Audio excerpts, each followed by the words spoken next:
masih belum nemu tuh. Terakhir saya nemu itu masih di tahun 2018, bahwa peringkat di Indonesia itu masih masuk di posisi ke-46 dari 160 negara di dunia. Ya. Nah, kemudian yang sebelumnya di tahun 2014, karena kan 4 tahun sekali ya, kita ada ininya, itu masih di peringkat 63 dunia. Nah, kalau kita lihat ya, berdasarkan indeks kinerja logistik ini, maka penilaian LPI kita itu adalah di 3,15 dari skalanya itu adalah 5. Skala 5. Jadi kita masih kalah dengan beberapa negara ASEAN lainnya, termasuk Singapura ya, itu sudah di 4. Thailand itu di 3,41, Vietnam malah ya, ini di 3,27, dan Malaysia ini di 3,22. Jadi masih jauh di belakang ya dengan negara-negara tetangga untuk kita di Indonesia. Nah, tentunya penetapan nilai LPI ini, Logistic Performance Index, itu bisa kita lihat ya berdasarkan Bank Dunia ini dari 6 indikator. Yang pertama dari efisiensi custom clearance, yaitu pengurusan dokumen-dokumen ketika akan melakukan ekspor-impor.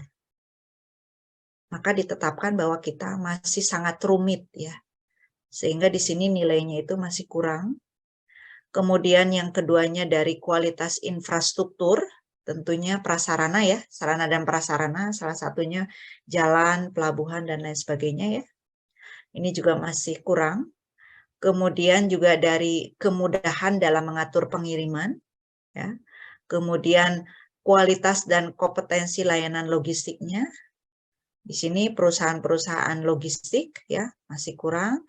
Kemampuan melacak pengiriman, dan terakhir dari ketepatan waktu pengirimannya. Nah, ini adalah 6 indikator yang digunakan untuk mengukur Logistic Performance Index. Kita lihat bahwa ternyata custom clearance, pengurusan dokumen di kita ini masih di 2,67, nilainya masih kecil. Disebabkan karena tadi proses custom yang berbelit-belit ya, baik itu di pelabuhan. Kenapa kita ada pusat berikat? Itu kan sebenarnya membantu dalam proses dokumen, sehingga tidak lama menunggu di Tanjung Priuk.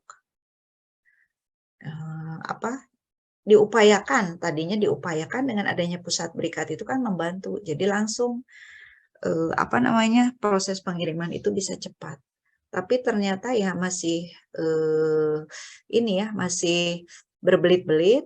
Dengan adanya mungkin digitalisasi ke depan, semua sudah informasinya serba transparan, memungkinkan mungkin ya di tahun 2030 mungkin Indonesia bisa lebih cepat lagi ya, tidak lama untuk proses dokumennya.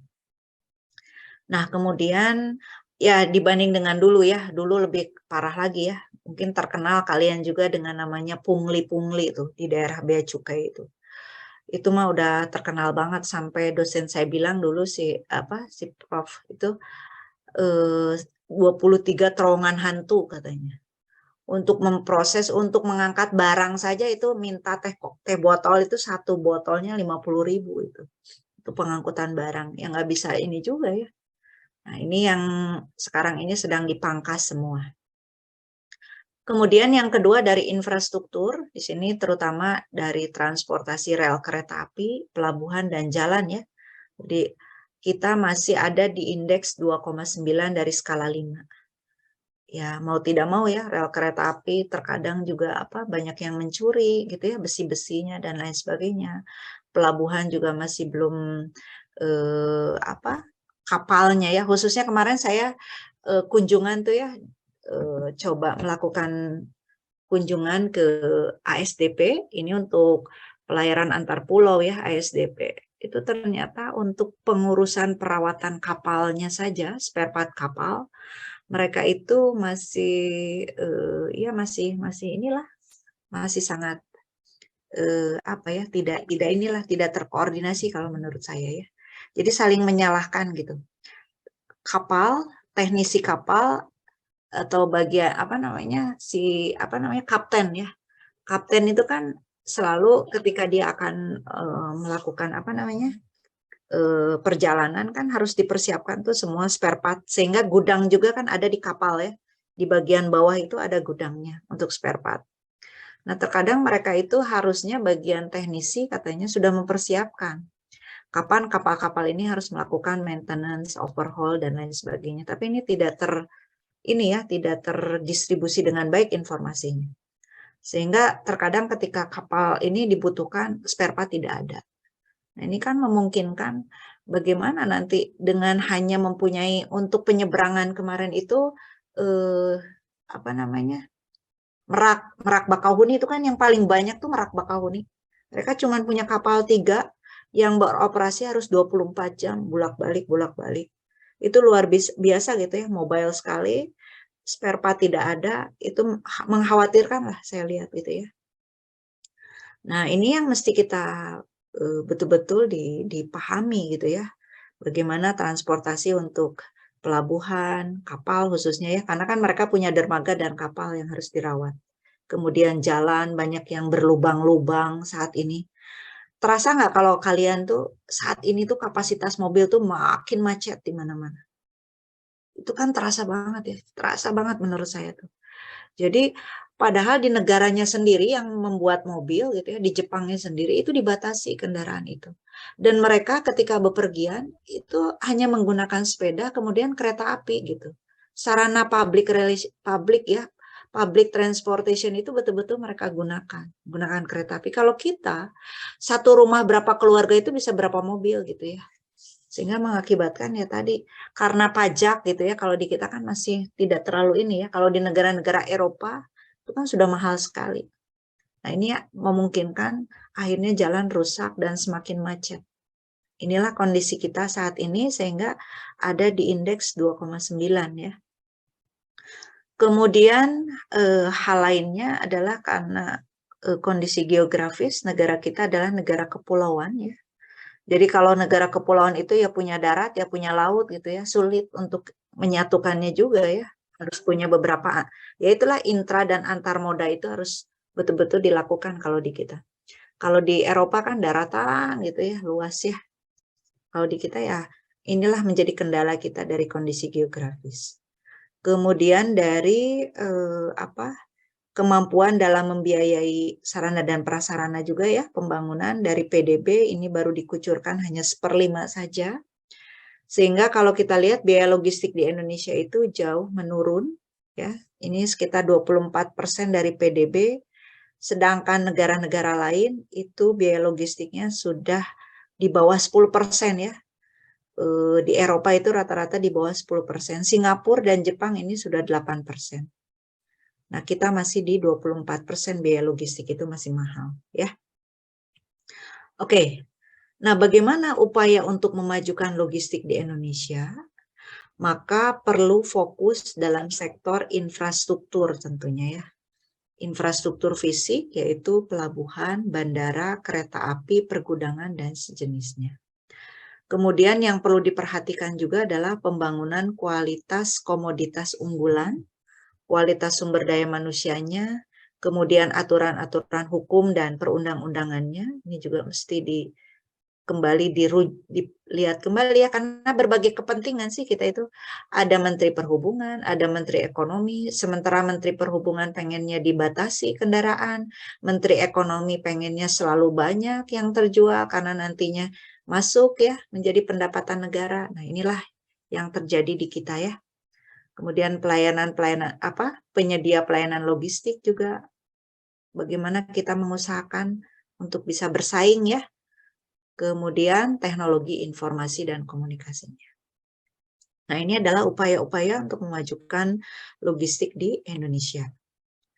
Kemudian perlunya memberikan penguatan dari manajemen rantai pasok ini ya, terkait dengan perpindahan arus barang, informasi, dan juga finansial ya. Ini kan harusnya bisa mengalir secara efektif, efisien dari hulu ke hilir.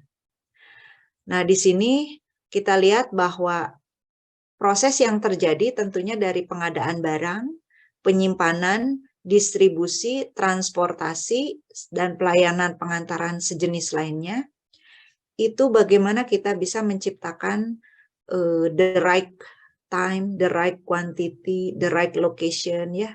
Karena ini sangat menguatkan ya transportasi ini dalam sisi ekonomi.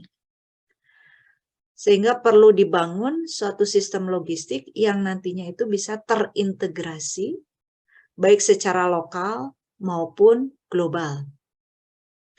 Karena kita tahu bahwa ya ekonomi tumbuh salah satunya didukung, disupport oleh adanya transportasi. Begitupun sebaliknya ya. Maka di sini perlu adanya pembangunan dalam fasilitas infrastruktur ya, baik antar moda ya, di sini antar wilayah, kemudian juga membangun dalam digitalisasi sistem logistiknya yang terintegrasi, yang nantinya diharapkan bisa meningkatkan pertumbuhan ekonomi nasional. Maka ketika kita berbicara Sistranas, sistem transportasi nasional, maka kita akan berbicara terkait dengan tatanan transportasi yang terorganisasi baik secara kesisteman ya, yaitu terdiri dari transportasi jalan, kereta api, sungai, danau, penyeberangan, laut, udara, serta transportasi pipa ya. Ini yang harusnya, kecuali pipa ya, kalau yang lain itu bisa saling berinteraksi, terus terintegrasi juga ya. Pelayanannya baik secara efektif dan efisien, terpadu dan harmonis, berkembang secara dinamis. Nah, ini yang yang ada dalam sistem transportasi nasional di kita. Nah, upaya yang perlu dilakukan yaitu keterpaduan fisik, bagaimana kita membangun prasarana transportasi di satu tempat, misalkan ada stasiun kereta apinya, terminal busnya yang berada di satu tempat ya. Atau misalkan keterpaduan sistem, memang tidak perlu satu bangunan, tetapi di situ ada satu kesatuan pengelolaan. Baik itu dari jadwal, pembelian tiket, maupun jaringan pelayanan. Nah, ini diupayakan dengan membangun sistem digitalisasi. Jadi, salah satunya misalkan ASDP. ASDP bagaimana dulu untuk tiketing itu masih manual ya, sehingga ngantrinya itu luar biasa sekali. Nah, sekarang dengan cashless ya, sistem cashless, di situ ada Telkom ya, kemudian ada Bank BRI dan ASDP sendiri, tiketing akhirnya sudah dilakukan secara tersistem ya. Jadi tidak usah manual kembali. Kemudian kalian juga yang mau melakukan perjalanan bisa menggunakan tiket.com dan lain sebagainya ya. Ini kan sangat memudahkan. Nah, itu adalah satu sistem yang memang dibangun ya untuk bisa meningkatkan dari Sistranas di kita. Nah, kemarin kita tahu bahwa yang namanya transportasi itu bagaimana kita memindahkan barang dan orang ya dari satu tempat ke tempat tujuan. Sehingga apa yang perlu diperhatikan, 3 hal yang perlu diperhatikan yaitu muatan yang diangkutnya, kemudian tersedia alatnya ya, alat angkutnya sendiri, dan juga prasarananya ya, yaitu jalan yang harus dilalui. Nah, adanya pemindahan barang dan manusia ini merupakan salah satu sektor yang dapat menunjang terhadap kegiatan ekonomi atau the promoting sector dan juga pemberi jasa the servicing sector bagi perkembangan ekonomi. Kita tahu bahwa pertumbuhan ekonomi ini akan sangat terkait dengan transportasi. Akibatnya pertumbuhan ekonomi ini mobilitas pergerakan itu akan menjadi meningkat ya. Diperlukan moda maupun prasarananya. Jadi di sini transportasi itu dapat mendorong peningkatan ekonomi satu daerah ya dengan adanya infrastruktur ya di sini dibangun. Namun akibat dari tingginya kegiatan ekonomi maka akan meningkat juga masalah transportasi. Nah, ini sudah menjadi ininya ya, lazimnya. Semakin meningkat ya tentu permasalahan juga semakin meningkat. Di antaranya yaitu kemacetan, kemudian perlunya menambah jalur-jalur transportasi dan untuk mengimbangi di sini adalah kegiatan ekonomi ya. Oke, itulah masalah yang ada di kita, sehingga kita harus bisa mempelajari apa yang menjadi kendala ini adalah satu, wilayahnya yang luas ya di Indonesia itu terdiri atas kepulauan, sehingga membutuhkan jaringan prasarana dan sarana yang menyediakan tentunya investasi yang besar untuk pembangunannya.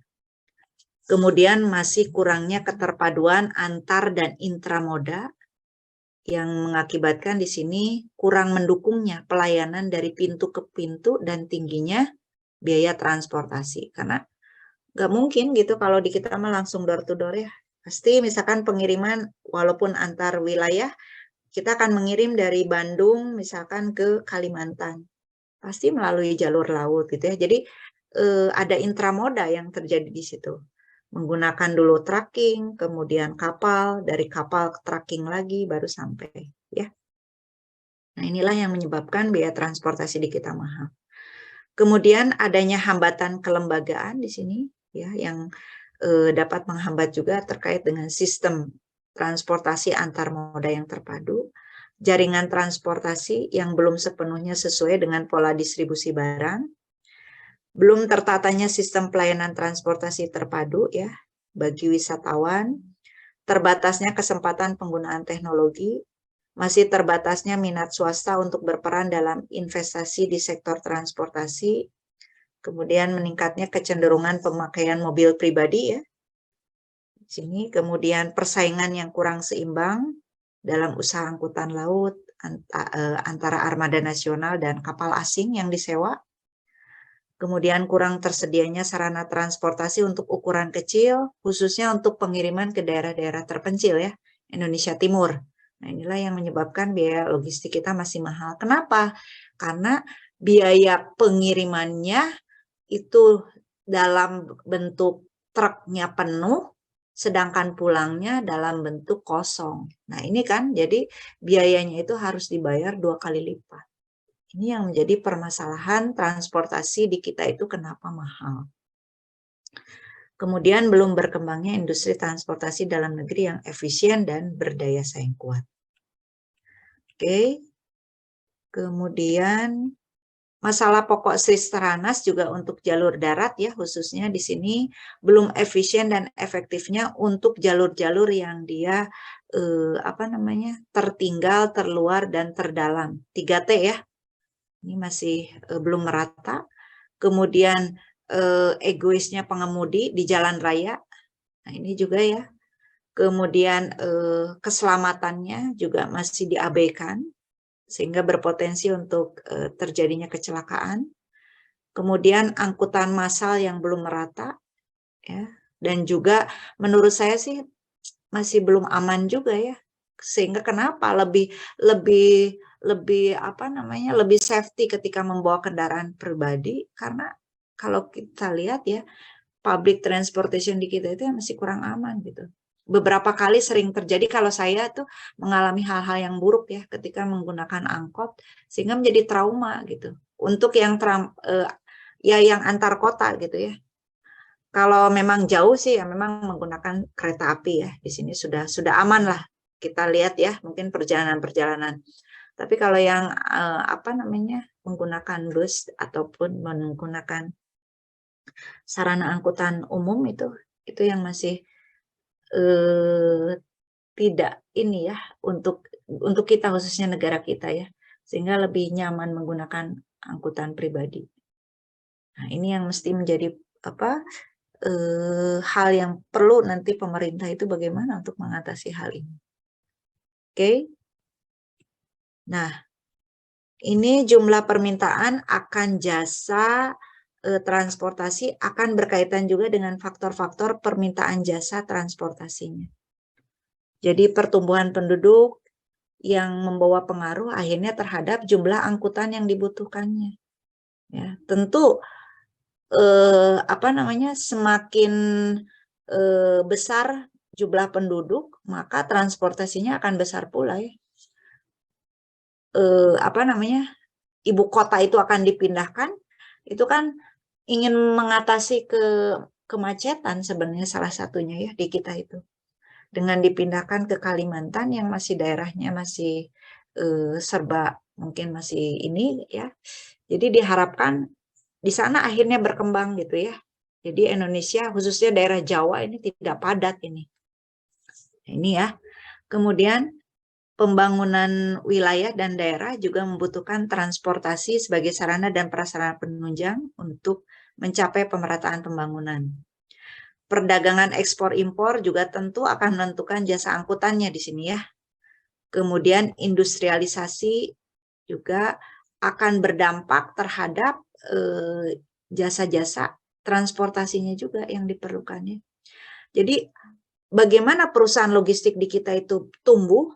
Salah satunya karena banyaknya industri-industri lain yang dia juga tumbuh. Kenapa? Karena bagi mereka bukan core bisnisnya logistik itu. Kalau bukan core bisnisnya, ya lebih baik diserahkan saja kepada pihak ketiga. Sehingga mereka tidak usah mengeluarkan biaya fix. Tapi yang dikeluarkan adalah biaya variabel saja.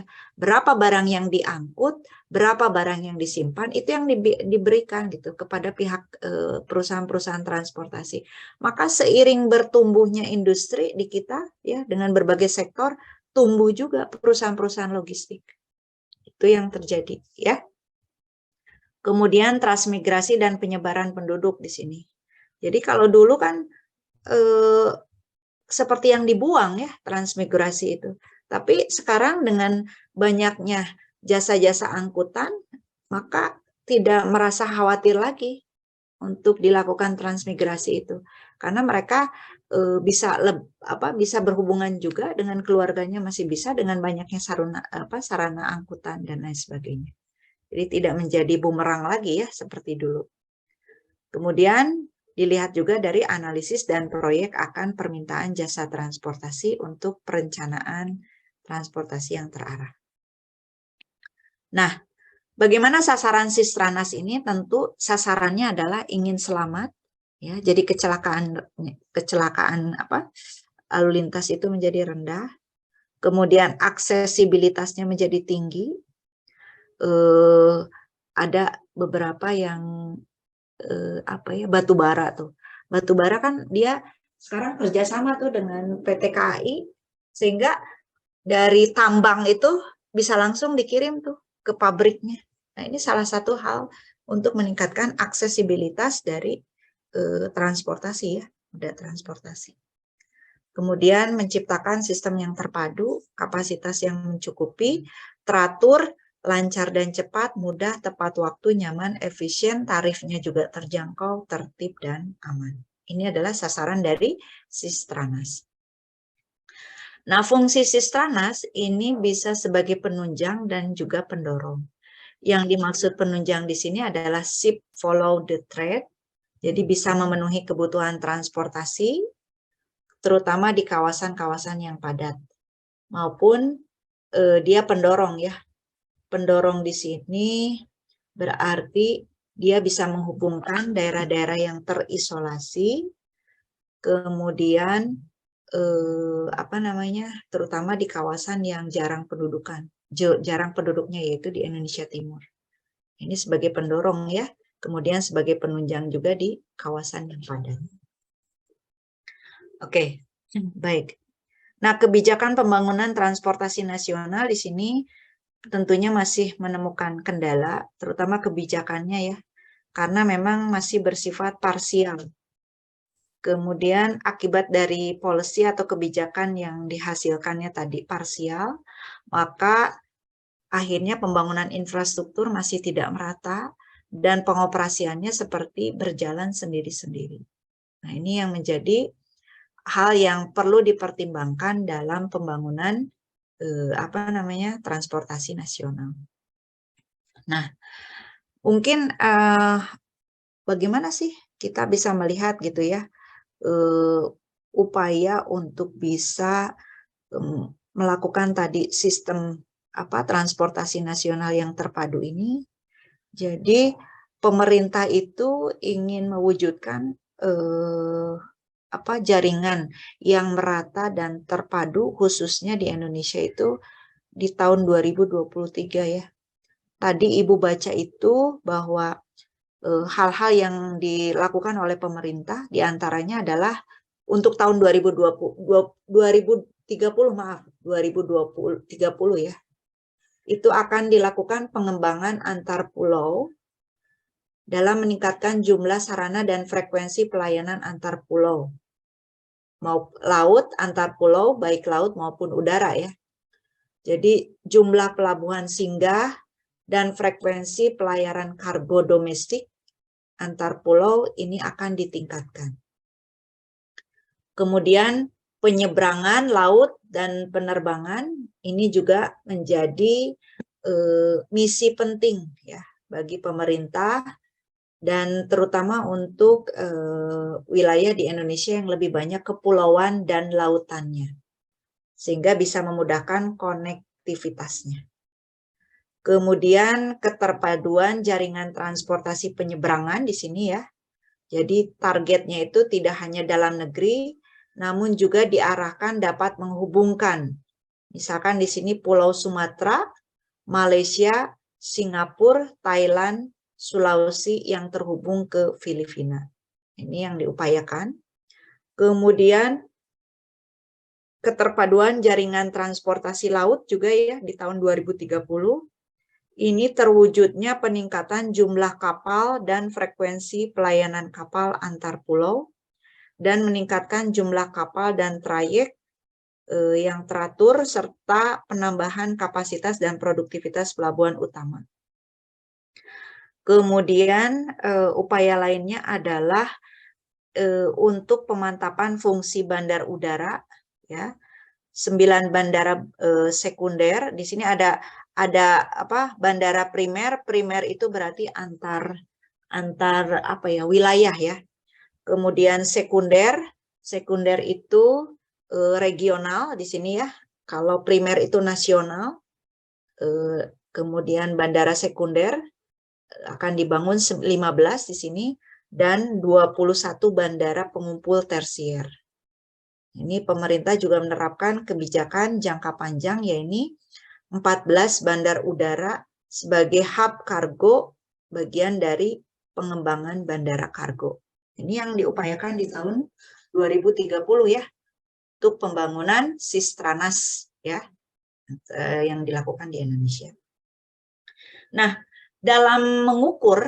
biasanya dalam mengukur indikator ketercapaian transportasi itu kita bisa menggunakan indikatornya kan berarti dari waktu, kemudian dari cost ya, khususnya tadi kan waktu, cost, dan juga delivery-nya. Nah, ini menjadi hal ya keterpaduan sehingga bagaimana perusahaan-perusahaan penyedia logistik ini pasti mereka akan melihat dari 3 hal tersebut. Bagaimana satu melihat dari waktu, ketepatan waktu, yang keduanya dari cost-nya tentunya yang murah ya, yang ketiganya dari jadwal. Nah, contoh misalkan ini salah satu contoh ya, untuk jasa kurir saja, jasa kurir. Maka atribut yang digunakan untuk jasa kurir dalam indikator ini ya, untuk transportasi di sini kurir service quality-nya, dia akan mengukur dari timelines, kemudian dari quality, dari accuracy of order, dari order discrepancy handling. Nah, ini kuesionernya ya yang bisa dilakukan. Misalkan kita ingin mengukur dari sisi waktu ya, kualitasnya itu dari sisi waktu, timelines. Saya merasa puas dengan pengambilan barang yang diambil secara tepat waktu. Betul nggak? Ini kan khususnya yang kita sebagai agen ataupun sebagai consumer gitu ya, yang akan mengukur jasa kurir. Betul nggak si kurir itu mengambil tepat waktu? Nanti jawabannya menggunakan skala Likert 1 sampai dengan 5. Dari mulai sangat tidak puas sampai kepada puas. Ini sangat puas ya. Saya merasa puas lokasi pick up sesuai dengan permintaan. Nah, kita bisa mengukurnya, betul nggak? Apakah jasa-jasa kurir, baik itu JNE, JNT, misalkan ya PT Pos, pick up barang itu sesuai dengan permintaan nggak? Kemudian saya jarang menerima pengiriman barang yang terlambat.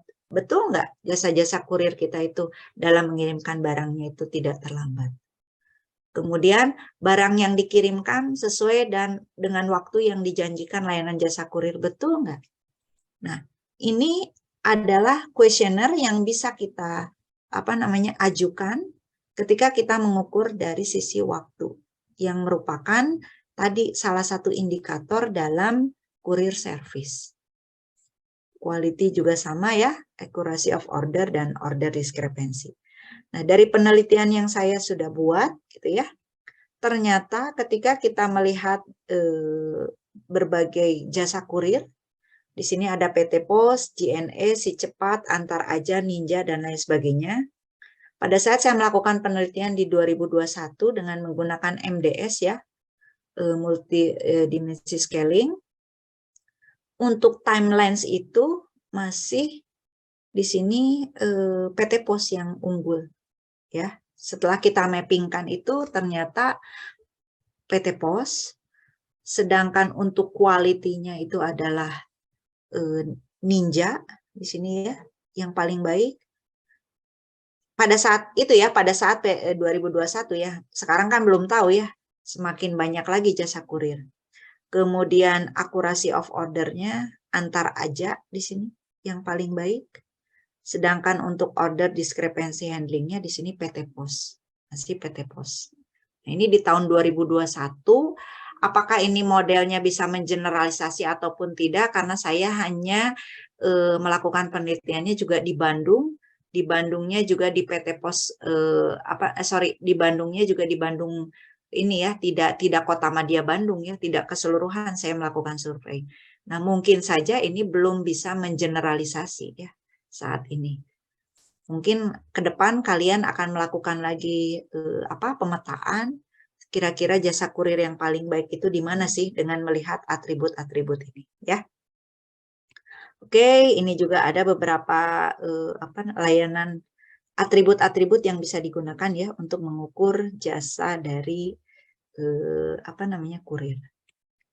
Baik, sampai sini ada yang mau ditanyakan terkait dengan sistem transportasi nasional di Indonesia? Kita diskusi saja, silakan Ibu kasih waktu sebelum Ibu tutup. Oke, silakan. Ada yang mau ditanyakan? Belum ada, Bu. Oh, belum ada. Oke. Berarti masih bisa dipahami ya. Baik. Nanti Ibu akan share mungkin ke Lanang ya, materi terakhir. Silakan kalian pelajari. Saya upayakan nanti mungkin ujiannya apakah berbentuk kombinasi antara pilihan ganda dengan essay atau hanya essay saja ya. Nanti siang ya, setelah saya kelas, saya akan memfokuskan kembali untuk pembuatan soalnya.